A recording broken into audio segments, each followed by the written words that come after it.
भइल ना पूरा तैयारी बाबे जी जी सुना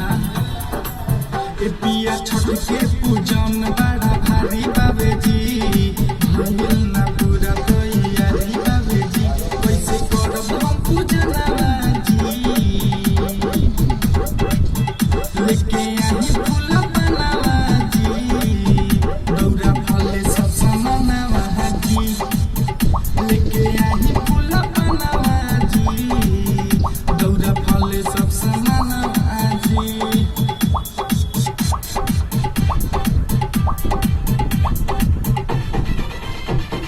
DJ Nikesh Shakya. अब की बारी पिया भर 24 कोसी दिल्ली गोदिया में बाबा का मन भइल बा खुशी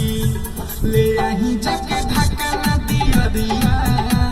ले हम अपन होला पिया दिया पौरी बाबू वाला नया कपड़ा पियो दी हम होला सड़िया देरे कोरी ना बोलवा जी लेके आई फूल बनावा जी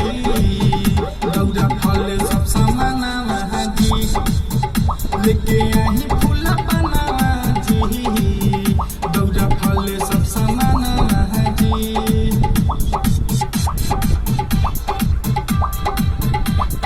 This is remixed by DJ Nikesh Shakya.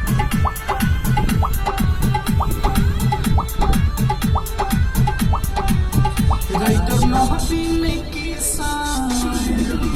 बात साचे कहेला रविश रंजन के गाना पर घाटे सभे नाचेला